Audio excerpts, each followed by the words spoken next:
you know it, you love it, that countdown music. I don't know if you do, but I love it, and I get always great feedback about it. You know what? I need to find the source. I don't remember where I found it. It's like it was like a free Creative Common Mm. type of music. I just love them, but I want to share with other folks who's the people or the person who create that because they deserve some praise. I just like the upbeat and like this is the way for me I to loved it. start It the was show. yeah, yeah. It is. It is. Every time I want to dance, I just don't do it because that would be a shame to have this on the internet. Me dancing, that would be a terrible thing.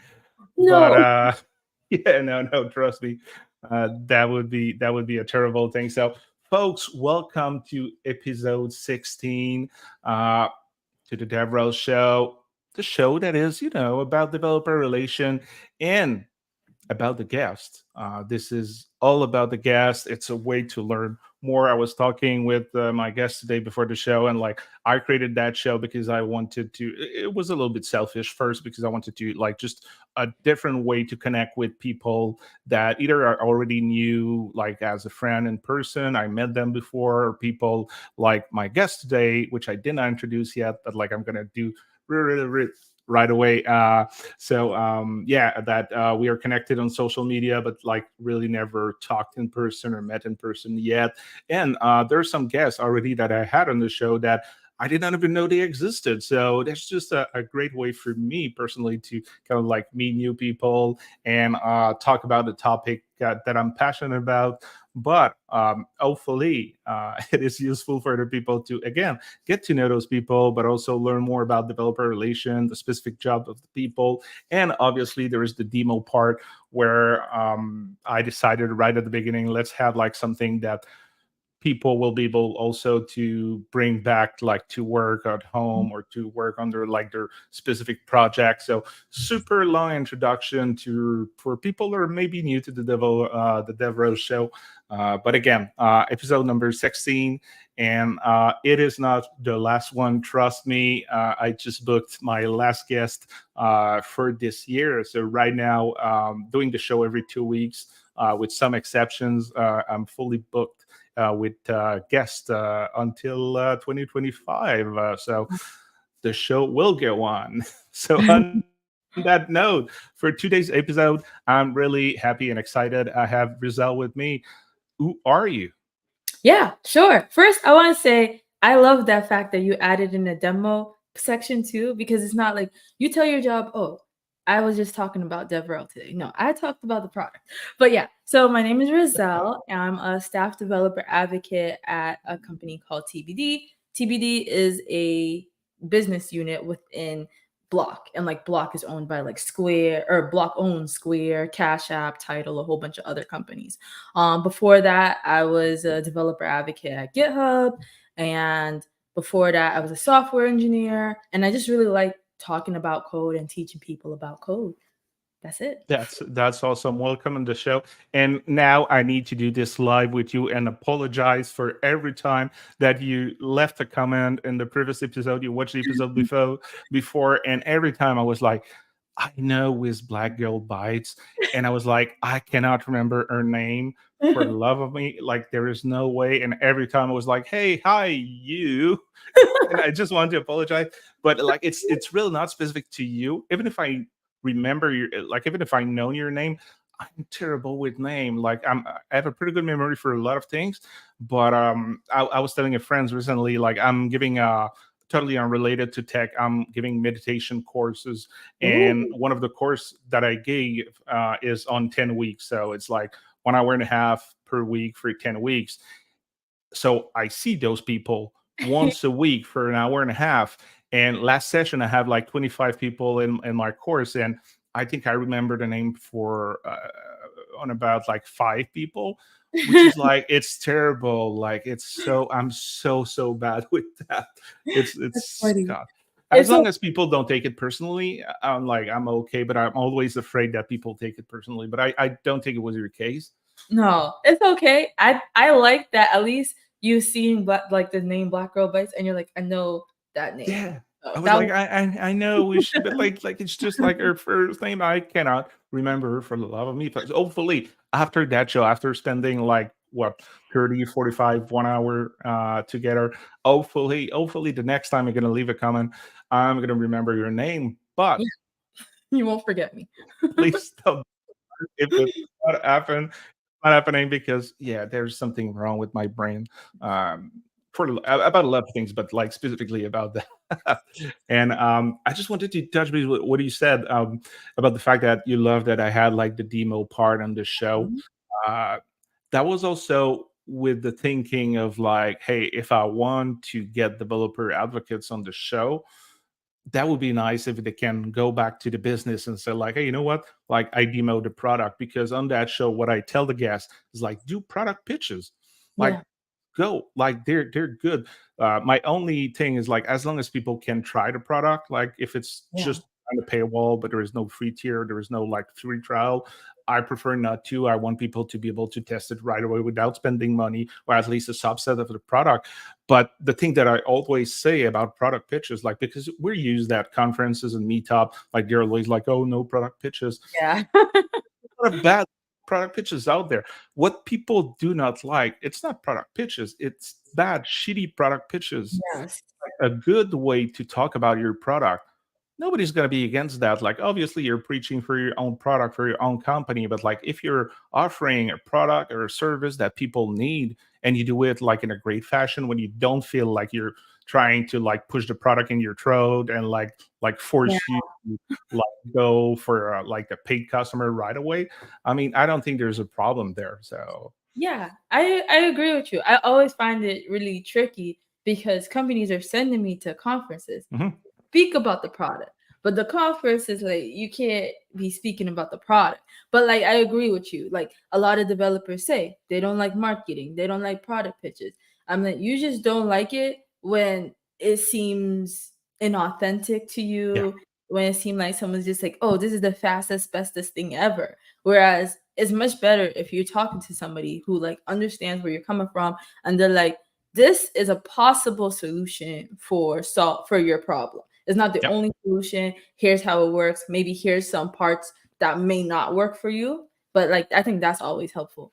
It is. It is. My God, there's so many things I want to say about that, but I also want to talk a little more about you. But let's just jump on like those quick topic, because that's super interesting. Um, like one of the two things about that.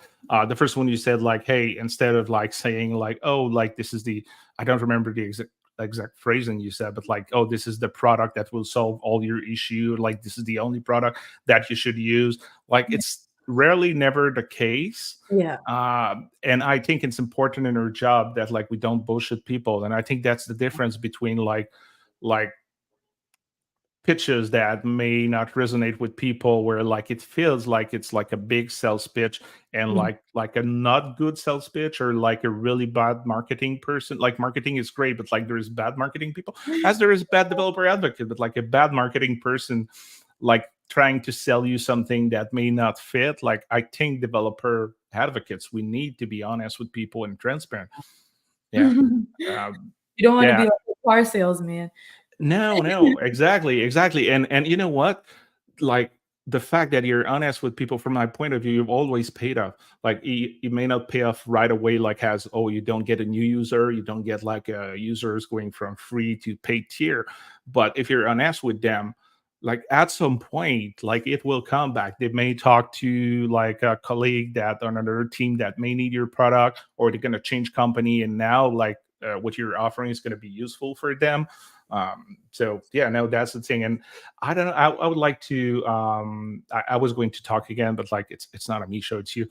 It's a guest show. I'm wondering. Do you have any tips and tricks for people that actually need to talk about their product, but like when you submit to a conference or a meetup, they're like, hey, no product pitches. So how do you approach that personally?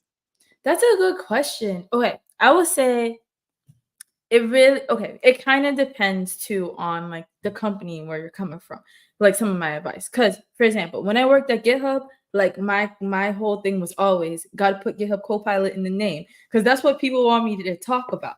But now that I work at TBD, people are like, Web 5, I don't know what that is. What are you trying to push? So I may not always like include that in the title or even in the description. I've learned, because I immediately get rejected as soon as that happens. But I might talk more about like what real world problem it's solving or something like that. So I might title it like, hey, like I think I have one blog post and a talk about like using JSON web tokens for mobile driver's license. Like that's something interesting where you're like, oh shoot, behind that technology is mobile driver's mobile driver's license is JSON web tokens. And then I can kind of talk about how Web 5 is incorporated into that, things like that. Or even another strategy that sometimes I do is just talking about like maybe like developer tooling, like maybe like, oh, here's how I've gone about testing strategy or managing documentation. And within that, I'll start talking about, okay, at TBD, we're maintaining this SDK called Web 5, and here's how I've been writing documentation for it. So it brings like slight awareness to it without it being like, you have to use this product. Yeah. I agree. So I use the same kind of way of like being accepted at conferences. One of the things I do often is talk about topics that are related to what we do. So without pitching the product itself, like a talk I'm giving next week at the Cloud Native meetup in Montreal is about Argo CD. And like we did not build Argo CD. It's an open source project. I don't even think we're a contributor, which we probably should. That's another discussion, but it's part of our product. Like when Cube first created a cluster for you, we install our Go CD, we configure it for you. And I just want people to learn about that product. So like it's educating for people, but I can say, like, I can do what you said, like, hey, this is how we use it. Or like, oh, now I've shown you how to do this manually. If you want to do it even more quickly, use that like free open source project that is called Cube First. Or even non-technical talks. Like I think people underestimate non-technical talks. They're really interesting at conferences because like people go to a conference and they listen to like 4 or 5 talks per day. Maybe if the conference is like 2-3 days, 4 or 5 days, like that's a lot of technical content. And sometimes your head just want to explode and you cannot use everything when you go back to work. So talks that are popular to that people never think about, that is like using non-technical talk to get accepted. And there's also ways to kind of like quote unquote promote your product without doing it. Like one of the talk that I didn't do for a while that I really love was really popular is like how to, like, your developer documentation is kind of like, I don't remember the title, but it's kind of like your secret sauce, or like how to something like how to build great developer documentation. And I was like sharing a lot of tips about how to do things and what not to do and the tools you could use to make your life easier. But like all the screenshot on the examples that I was giving were the screenshot of the documentation of my product because I work on it. And hopefully like I'm doing what I'm saying. So I was kind of like promoting my product a little bit, but it was not too much in the face of people. And they have like it was for the goal of like showing like visual example of like the things that I was talking to. So yeah, I like that point that you made about the non-technical. I have a talk like that. It did really well at DevOps Day Chicago. And it's a little bit spicy, a little bit. Like I was talking about like privilege and equity in tech. And like I just talk about like, some people everybody has privileges and everybody has different privileges. And then I like kind of segued into how like containers kind of brought more equity into tech for people who might not have strong like computing power. There's like code spaces and Replit and stuff like that. So I was like, I like named a couple of companies that are using like container like type technology to allow people to like open or code within their browser, but it was mostly about like privilege. So I think that went well at DevOps Day Chicago, but some other conferences didn't go so well. So I retired the talk, but it was fun. Oh no, like I really want to, if you have a recording of that talk, first I would like to watch it, but I would like to share it because I think it's an important topic. And my wife face can can be okay with pissing off people about that, because I want people to understand privilege. I have a ton of privilege because of who I am, like a white man in tech. Yeah. We need to understand that. We need to. It's the reality. Fuck. Yeah. So yeah, no, please share it with me. It's awesome. But I know that some topics are not easy. At some point, I had a moment in my life where my life didn't go well at all. So a lot of mental health issues, and I wanted to talk about mental health in developer conferences, because I assume it's a little bit like that in any fields, but I feel like in tech it's a little bit worse, because there's like that hustling culture, and there's the fact that like people tell you like you need to be passionate. It cannot be just work. Like if you cannot do that just for money, or like just losing your job quite often compared to other industry.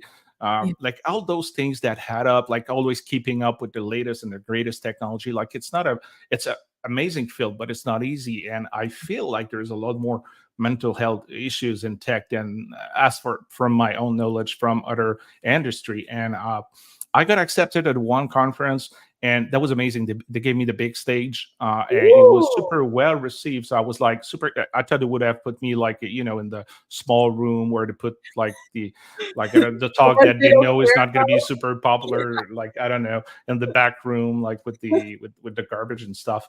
I don't know, but like they put me on a big stage because they like the organizer were like that's super important topic, and it went well, but it was one conference out of like I don't know how many conferences I submit that talk.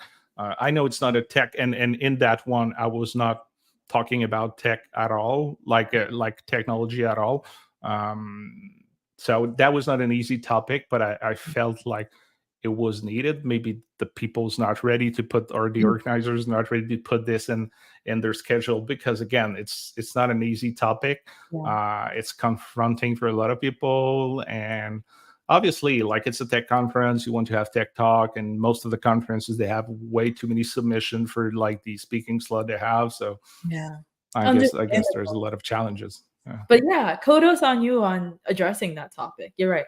Not a lot of people talk about that. Yeah, actually, you know what? I kind of like stopped submitting that talk, because I was like, okay, nobody wants to talk about. But now that we're talking about, I'm like, no, that's yeah. I need to continue to do it, even if people like decline that talk. I will get more chances to get accepted, and this one is really like.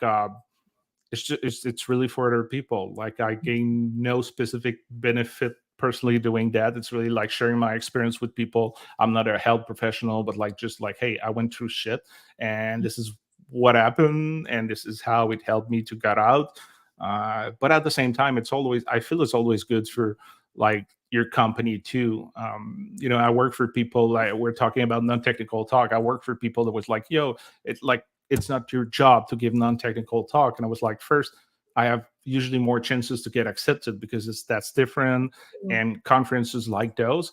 But I'm still Fred from company X on the stage, and especially the mental health. At the time, I was working for a startup, and like they got some praise about like, hey, that's amazing that you're sending someone to talk about mental health, which reflected positively to the company, and like, hey, you probably care about mental health if like you send someone, and like maybe it's a good place to work for. So there's a lot of benefits in doing those things, even not just for yourself as a speaker, the attendees, like for the company too. But anyway, so you said you work at GitHub, and it was a little bit easier to submit talk. Or like word product pitches. And I remember when I was working at Mozilla, during a time where Mozilla was not that, I'm not saying that they're not important right now, but at the time where like people really needed Mozilla when it comes to browsers, and it was so nice being like going everywhere and people just loving you because you work for Mozilla, like a company. Even if you don't use Firefox, you don't hate Mozilla.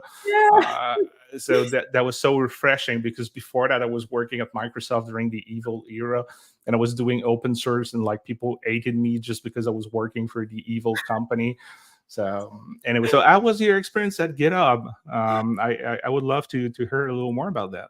Yeah, kind of what you described. It was kind of like that, because I just went from like being a software engineer at a lot of startups located in Boston. Nobody knows about them. A lot of them shut down. And then I work at GitHub, and like I could go up on stage, I could type anything, and everyone's like, "Yay!" I'm like, I'm like, this is awesome. And like GitHub just has a really good brand around developers right now.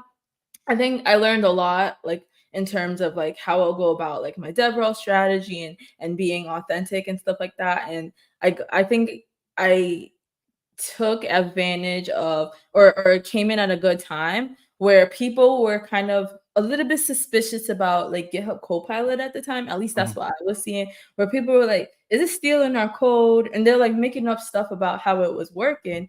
And I was new to GitHub, and I was like, it was like half me being like, yo, is my company stealing people's code? Like, Yeah. is this like, I was confused. So I was like, I want to research this and figure out like, is any of this true? If so, I need to go back to the product team and be like, yo, people are not liking this. Like GitHub people were saying GitHub Copilot's not spitting out good code. And I just kept playing around with it, experimenting with it. I learned it's not necessarily stealing code like in real time, like pulling out code from people's private repos. I learned like different strategies at making GitHub Copilot produce code that you want and getting in a good like workflow with it. And then after that, I was able to produce a lot of content around that. And as I saw like GitHub's goal, like their business and company goals were like, hey, we want to focus more on AI, or we invested this amount of money or partnered with OpenAI and Microsoft on this. I was like, okay, I'm going to focus even more on this. And that really helped me to get more like I don't know, like more notoriety, or get to Mhm. collaborate more with people within GitHub and then outside of GitHub too. So that was fun.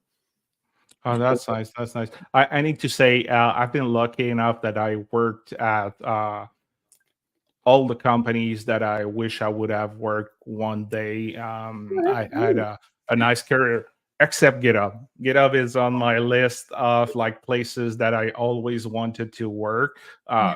because I just love the product. I use it every day. It really changed the way like I started being a developer way before GitHub existed or even Git, and like Git changed my way. I hated it at the beginning, but it changed my way of doing things, and having like that public like service like provider like GitHub really make things interesting, and it really helps open source as a whole. Yeah. So I'm like, yeah, I love the product. I use it every day. I love the branding, and I was like, yeah, that's on my list to one day maybe GitHub would be a next step for me. But that would go back to that would be like going back to the motherhood because Microsoft. now it's Microsoft and Yeah. used to work there, but I know it's still separate entity, but like it's a Microsoft company anyway now. Yeah, it started to merge a little bit. I will also say I really liked my team too. Like I used to be on a lot of teams where like I would say an idea, everyone's like, that's stupid. I'm like, okay. But like at this company, like I felt like I was more empowered and encouraged to try out stuff. Like people get excited if I just did one little like experiment, or even my manager will be like, hey, like giving me tips like, you notice that the CEO is talking about this, maybe you should focus a little bit more on like GitHub Actions for this. I'm like, oh, okay, cool. So I really like that. Like it seemed like a good like team effort environment.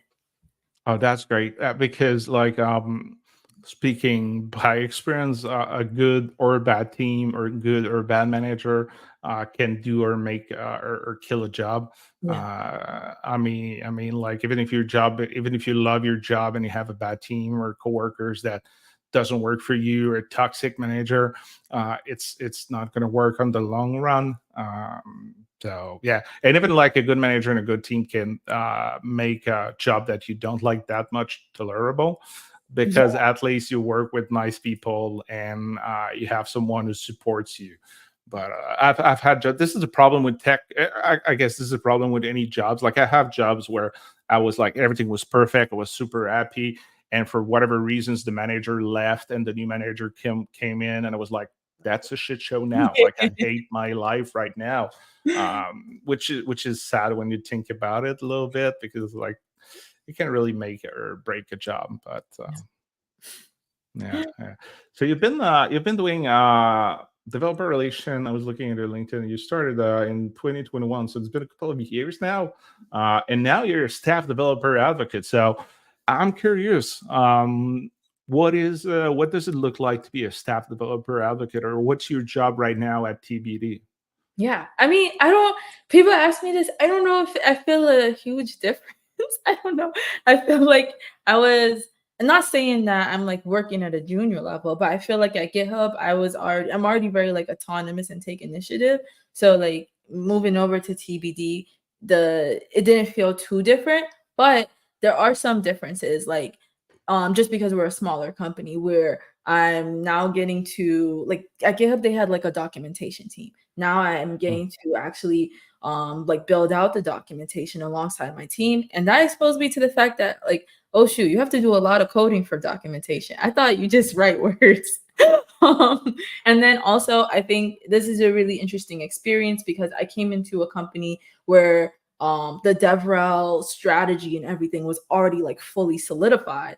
Whereas like this Mhm. company is very new. So now I can be like, hey, like maybe we should do live streams and then we can try those out and experiment. And like my coworkers are like trying out YouTube shorts and stuff like that. So I think those are the biggest differences where it's like I was at something that was established and I just follow whatever rules are already there. Whereas now we're like, hey, how do we stand out? How do we connect with other developers in our community? And I'm very curious about the name of the company because when I was like on Twitter and LinkedIn, where I was able to like tag or like link to the Twitter account or link to the LinkedIn page, I was like, okay, it's clear that like it's a real company. But like I promoted that episode on like the developer advocate Slack, and like after TBD, I put in parentheses. I was like, yeah, that's the name of the company because it feels like right now you didn't have a job, and like it was like you would announce at some point you had a job or something like that. So like is like, do you know where it's coming from, or what it mean exactly? Is it like the TBD we know, or Okay, I'll tell you something. Okay, first, this happens to be at conferences. Like people are like, "Oh my gosh, I'm so sorry, we forgot to put the name of your company." I'm like, "No." amazing? But okay, so apparently I've been sharing misinformation because I thought it stood for to be decentralized. But I heard Angie Jones explain that they initially put TBD as a placeholder, and then because they like it was a company that was moving fast. They initially put it as a placeholder, then after that they ended up liking it. I don't know. And then they said it could be for whatever you want it to be, like to Hmm. be determined, to be disclosed, to be decentralized. I thought it meant to be decentralized because when I Oh, joined the company, I searched the Slack and I was like, I need to know what this means. But it means whatever you want it to be, I guess. I would never thought about like to be decentralized. I think yeah, it's probably the thing that makes the more sense. But Yeah. yeah, I was like, part of me was like, that's amazing, and the other part was like, that's bad marketing because like everybody's thinking like, and I say that with all respect, but I Yeah. was like people at the conferences say like, oh, we forgot to put your company, and I was like, no, that's my company, like this is where I work, this is the name of the company. I just thought it was funny when I was like, oh, I'm not able to tag or like link to the company, so like I'm gonna say like, no, she works there, like it's her company, like this is her employer. So yeah, no, I just thought it was funny. It is. Thank you. Yeah, I don't know. I guess naming is hard. It is, it is, it is. Like especially right now with like all the companies and everything, you need to think about like a name that you would find like a proper domain name, and like, is it going to be like quote unquote easier to like get on search results, or are you competing with like, I don't know, name of fruits or something like for other companies? Like it's really not easy. Yeah. Really not easy. A question I have sometimes for guests, and I'm always curious, and since for you it's been still like close-ish, um, moving from, actually you were director of programming and advisor, but like from what I understood, you were doing software development, like you were a developer. So why slash how did you move from like a software or engineer role to decide to like, yeah, now I'm going to do like developer relations? What Yeah. happened? Yeah, I can explain that. Yeah. For software engineering, I heard like to be honest, I learned how to code so I could make money because I was Googling. I was like, what jobs make the most money? And software engineering kept coming up. I was like, okay, I'll do that.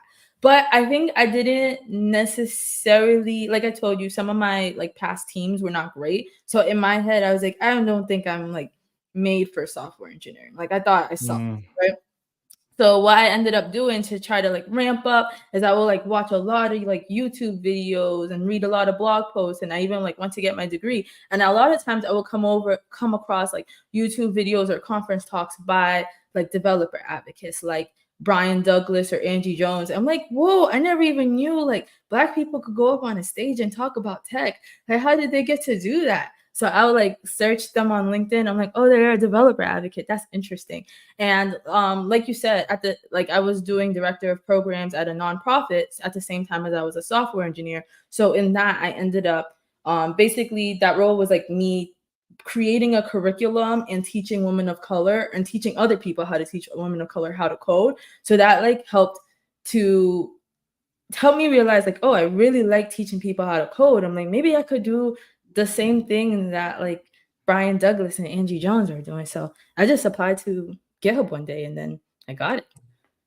That is great. That is great. And this is the thing I say often, that okay, let me go back. Sorry, I'm thinking out loud. But you say like, oh, I was looking for the job that pay more, and there's a lot of people in tech that say like, oh yeah, now if you want to be successful as a developer, you need to be passionate about, and like you need to work on side projects and stuff like that.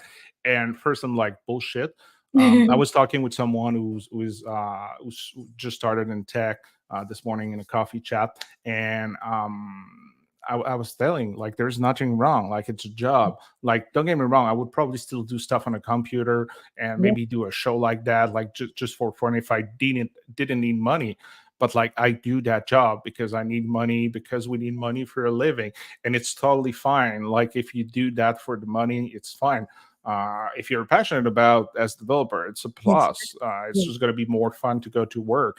But the only place where I disagree with myself and when it comes to developer advocate role, I feel Mm, like for that role, it's really hard to do if you're not passionate a little bit about like helping people, about educating people, but also a little bit, at least enough about your product or service. Like you need to be excited about it because it's going to be really hard to like quote unquote sell. I know it's not like probably what we do, but like that's kind of like the end goal, like for people to get more users, to get more usage, to get more paid user.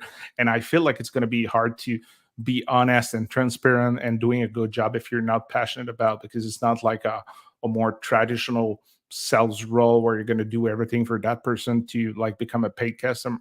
No, you need to be honest. You need to share that passion with people. So I think for that role, you need to have like some kind of passion to be successful. I don't yeah. know if I saw your head all the time, so I guess you agree. But like, yeah, I feel like you agree with what I said. Yeah, I completely agree. Okay, and I would say it's not like I'm not passionate about being a software engineer, like maintaining infrastructure, but I am passionate about learning, right? And so like while you're coding, you're learning, and that part excites me. And I was like, I feel like developer advocacy attracted me because I'm like, oh, I could just continually just keep learning and learning and learning and having fun, showing people what I'm learning, and then like through that they learn too. So I agree with you. You need to be passionate because it even comes across better to when you're doing conference talks or blog posts when your passion is showing through. Yep. Yeah. Yeah. No, I agree. I agree. And as much as I love discussing with you, I do that with all the guests. I'm not trying to be a time cop, but like those show could be like 2, 3, 4 hours. If like two developer advocates just talk about like their real life and their career and tech, we all love to talk. It's basically, I think, one of the reasons why we do that job too, and we're getting paid to do it. But with that said, I would like to learn more about your demo. I think you wanted to build quickly an application that focus on data ownership and user privacy with Web5 open source platform. So first, what the fuck is Web5? I thought we were just talking about Web3 like 3 weeks ago, or like just like recently, and now you're talking about Web5. What is it? Yeah. Okay. I guess the way they describe it, I'll say how they describe it. And I'll say how I describe it. Like the way they describe it is they're taking the parts that they like about Web3 and the parts that they like about Web2, and bringing it together to ensure that like they're bringing back ownership of data to users. Because right now, like a lot of times we surf the web, our data is just immediately being sold and going out there. But there are some parts of Web3 that they're like, yo, this is not maybe approachable to people or accessible for people, so let's slightly change it. But the way I would describe it is there's a lot of let me see how I'm going to say this. There's a lot of W3C standards that we're using. So W3C, them, they made like the CSS rules and all that, or standards. They've made a lot of standards for identity. So like how we're going to handle the future of identity. And what Web5 did is it's created like this SDK or framework to actually make that programmable and put that into place. There's a lot of different parts of Web5, but I'm only going to show one part, which is something called verifiable credentials. That again, sorry, there's like noise construction in the back. I don't know if you can hear I it. don't hear good.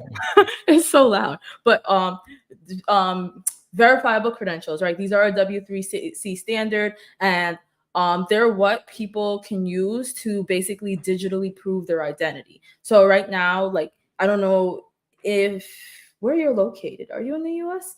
I am in Canada, in Montreal. You're in Canada. It's close, not that far, but wrong country. Not far. I think Canada does have some mobile, like different parts of Canada have mobile driver's license. Different states within the US have mobile driver's license too. And the technology behind that is something called verifiable credentials. And basically you can take any like document that you have, whether it's your degree, your ID, whatever, and be able to store that in your cell phone or something like that, some type of area like where you will put like your debit card for Apple Pay, some type of digital wallet. And that just brings like an ease of convenience for people to be like, okay, I don't have to bring all of these documents to show them. And it also brings another convenience or safety of your data where you have something called selective disclosure, where instead of revealing every single detail about yourself, like let's say you just want to go drink alcohol and prove that you're over 21, you don't need to show your address, your full name, everything. You just need to show that you're over 21. So you can have a verifiable credential that says that, yeah, I'm over 21, and the bartender gives you alcohol. So yeah, I'm going to try to show that. Oh, that's great. I like that. And you answer my second question that was like where Web4 went, but it's because it's Web2 plus Web3 together. It gave Web5, which is it's a good marketing thing. I thought it was a little bit at the beginning because it was like, okay, you want to be different from like everybody's talking about Web3, so you're gonna say like, hey, I'm even better, I'm Web5. But like there's reasons behind it, so I love it. Hey, and there is Patrick Laus, who is always here and always on the Cube First Live. And by the way, I want to thank our sponsor, Patrick. He gave me a great segue. Cube First, which is my employer, but they're sponsoring that live stream we're doing because I do this on my my working hours, and they're really excited about the show. And when we're talking about like team that support you and they're like just nice people to work with, this is what I get. So thanks Cube First for sponsoring the devrel show. So if you are in the cloud native or Kubernetes space, or you want to move to cloud native, please give a look at cubefirst.io. It's a free open source GitHub platform that's going to help you to create production-ready cluster with all the apps working, configured, installed that you need to be successful and what I call production ready. So thanks for doing that. And just before we move to the demo, I was talking about coffee chat before. So I want to take the opportunity to promote that. Oh, not this one. Actually, this one too. Like if you want to schedule a coffee chat with me, I call this coffee chat, but for me, it's like a 30 minutes call on Zoom, and you can ask any question. We can just talk about like the weather, whatever you want to talk about. You want to start in tech, you want to learn more about cloud native, you want to talk about cats, coffee, whatever, you can schedule a time with me. But what I wanted to show, I don't have it here, but go on github.com/fharper/coffee chat, and you're going to have a list of now 30 people that offer free coffee chat.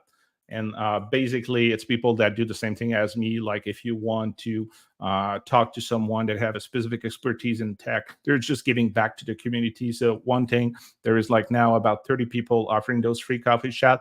And the second thing, if you're listening and you want to offer a free coffee chat, just do a pull request on that repository, add your name to the list. It's just nice, you get as much as you give with those free coffee chat. And, it's a great way to give back to the community. So on that note, I just shut up and I want to learn now about Web 5. Awesome. Okay. I'm ready to have my screen shared. Let me know if this is big enough for people. So what we're going to do is we're going to create a verifiable credential. So like I talked to you about earlier, that is something you can use to prove like who you are or a certain fact about you. Normally, someone will issue, like a trusted entity will issue that to you. So like a bartender is not just going to say, oh yeah, you're over 21 because Fred said Rizel is. They will say that because maybe like the Department of Motor Vehicles or like a passport office or something like that gave you a verifiable credential, and then you can show it and say, yeah, they actually gave it. But what we're going to make, I'm way over 21, so I think I'm good. Both of us are, but you look great. So, oh, thank you. Thanks for lying on the live stream. You're nice. What we're gonna create is a self-signed verifiable credential, right? So like I mentioned to you, usually you will get one from a different entity, but we're creating one about ourselves. There's maybe less use cases of someone trusting that, but like maybe you can like create a verifiable credential to help you fill out forms automatically on the web. So like you have like a verifiable credential with like your name, home address or whatever, and you just say like fill this out on the web, here's my credential, and then you don't have to go through filling out a form again. And what you're using right now, is it some kind of like a TBD SDK? Yes. Okay. Good question. Yeah, I'm using, if you can see right here, I imported an SDK called Web5 Credentials. TBD made that, and then we have another one called Web5 Dids. We're just going to create a credential that like proves that I was here, was like, this is like a workshop credential. I'm gonna act like this is a mini workshop. So to start, you need like some type of like identifier for each person, who's the issuer and then one who's receiving it. So the type of identifier we use is called like a decentralized identifier. This is also a W3C like standard. And so if I was to run this, I'll just show you what a decentralized identifier will look like. Oop, that's not any words. Node index.js. What this prints out for me is like this entire object, but you don't need to worry about it. You only need to worry about this string right here that says did DHT 7Y da da da da. That is like my identifier identifying who I am, right? So now to create a verifiable credential, I'll just like create a variable that says const vc, and I'm going to go ahead and like call the verifiable credential package, and I'm going to say create, and I need to like put in certain data, right? I need to say what type of credential it is. So I'm going to call it like a workshop attendee credential. I'm going to put in like who the issuer is. So the issuer, the person who gave it, is going to be myself, and I'm going to give it to myself as well. So again, that's the entire like did here, and I only want this URI property.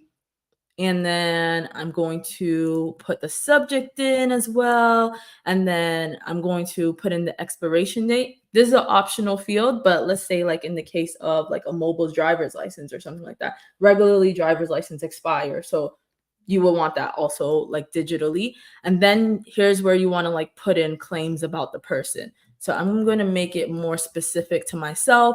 So like my name is Rizel, and like I'm located, or I can put my whole name, Rizel Scarlett. I'm located in Boston. This is not necessarily a conference, but I'm going to say like I'm on the Fred Harper DevRel show. And the event date, what is today's date? It's May 2nd, 0502. And then the issuer is myself again. And Once we create that, we can print it out, see what's in here, what it looks like. And what it's going to give us right here, it just returns JSON with everything I kind of entered, which is like all the information, my name, where I'm located, the workshop attendee stuff, the date, all that. And the second to last step we want to do is actually we want to turn this into a JSON web token. And the reason we want to do that is because you don't want anyone to be able to tamper with the data or the identity or ID or whatever it is, whatever proof it is that you're giving. So you don't want someone to be able to tamper with this digital document about yourself, because imagine someone can go in and say, oh, Mobile's driver's license, I'm going to pretend that the Department of Motor Vehicles really gave it, but it was really just Rizel. So how it works is basically the issuer will go ahead and sign it with their decentralized identifier, with their identification. So I'm going to say const, and I can say like sign C, and then I'll put that. Was that a question you had? You were like, how does this? Yeah, because like you were writing the code and was like, okay, I can do that in my garage and like sign people off and like create like a driver's license to folks. And I know something was coming, but so far I was like, okay, it's just code returning stuff. Like, where is it? I'm like, yeah, you need something a little more trustworthy behind it. But while I finished my question, Patrick was like, Web 5? You had the same expression of like, gosh, did I miss so much? Wasn't Web3 the latest tech backed by blockchain crypto? Patrick, I don't know if you joined at the moment. You said hey. If you did, you just missed the explanation about like what the heck is Web 5. Which was really interesting and a question I had. So, you know what? I'm not even going to tell you what the answer is. Go back, watch the recording. It's literally like right before you join. Rizel was explaining what is Web 5. And there is NG Jones joining us. Hi. Hey. Thanks for joining during the show. So sorry, Rizel. Let's go back to trying to make that thing a little more trustworthy. No worries. And to address one thing that Patrick said about blockchain crypto, we don't use blockchain nor crypto. We use something called decentralized web nodes. And I guess the only crypto we use is like cryptography. So I'm going to go back to this and we're going to see what gets printed out. It's going to be a JSON web token for us. And you see, it's all of this, right? All these random letters. And it's not necessarily that, let me go here to jwt.io. It's not necessarily that no one can edit it, but it'll show that someone edited it. It's tamper evidence. So if someone was like, you know what, let me try to see like what I could do. You can maybe say like, oh, I'll just try changing this letter, but then look at what on the right side it changes to. So like maybe if I'll go back on the right side, you have the payload data and it like encode or decodes it. And it shows like my name, the location, the event date, all this extra information. But if I was to say, maybe if I like edit the Z, now it's just like a whole bunch of crap. And it shows that someone did tamper with it. Is it jwt.io? Yes, You're this using is right now? Okay. .io, yep, from Auth0. I love this like Useful. Yeah, it's very useful. Yeah, just to show people what's really going on. So yeah, so what we did so far, right? We created the identities for each user or each party in here. We signed it. Now it's like a JSON web token for us. We took a look at it.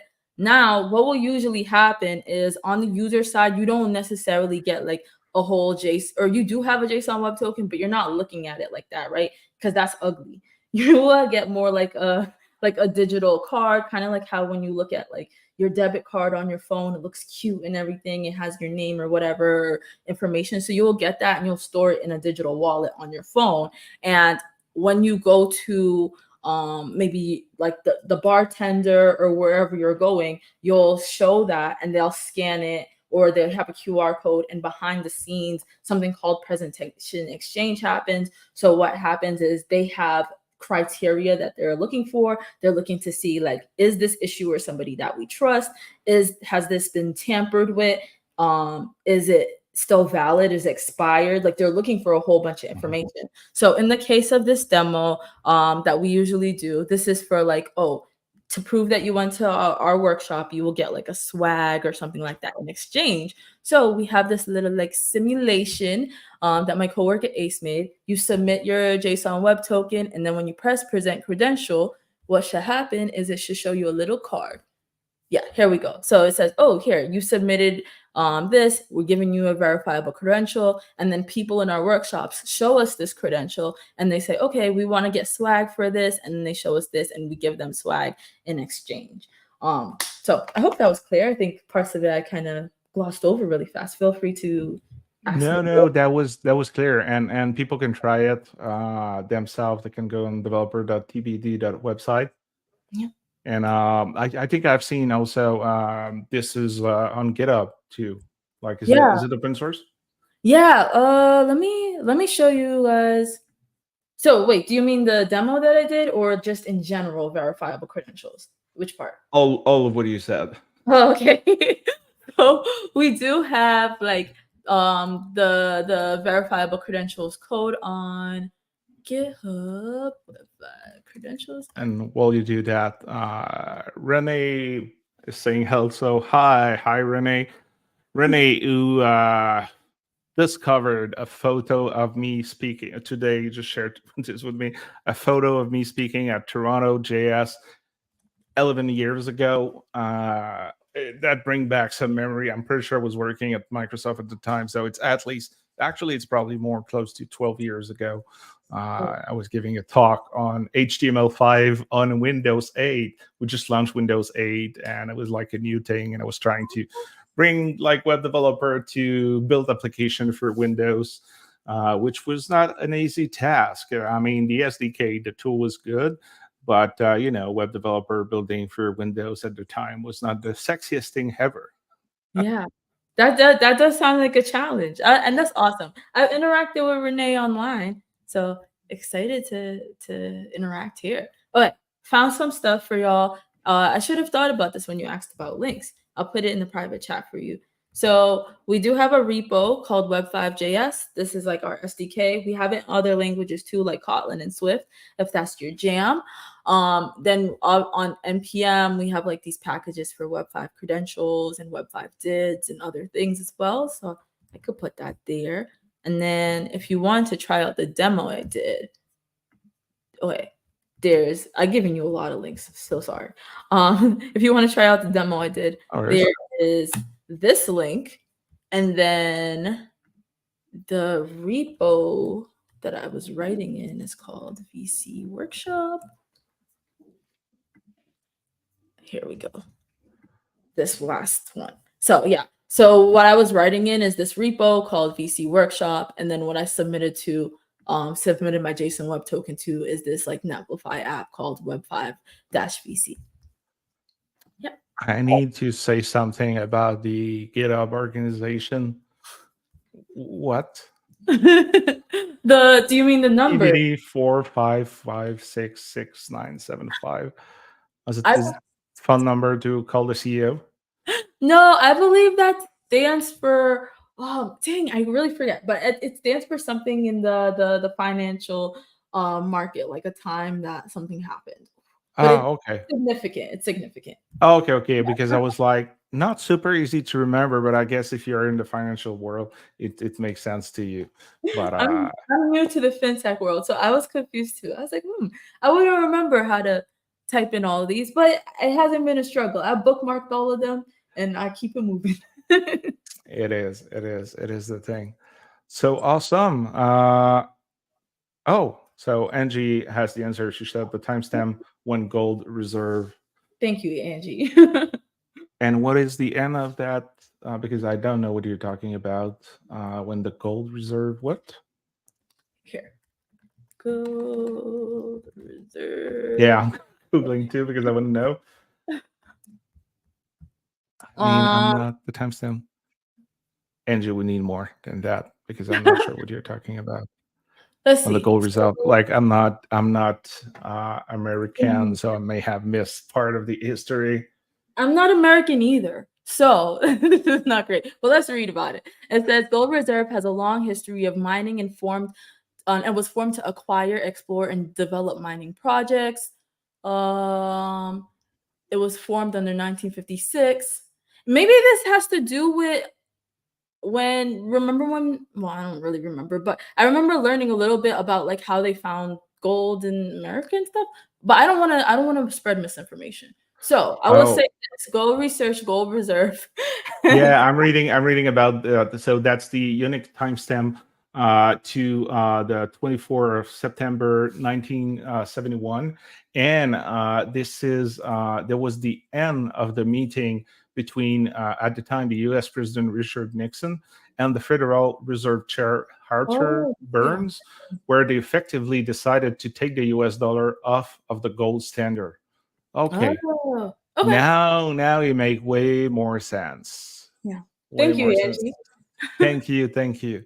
We still needed the end of the answer though, because like I was like, I don't know what she's talking about. And that's great. That's great. Good history lesson. I assume most people watching known about that, but has the two non-American here. I have no idea what it was about. So yeah, all this great. It's great when we can mix like other stuff like history with tech and developer relation and all that cool stuff and good stuff that we talked about. So that's pretty amazing. So thanks a lot for the demo.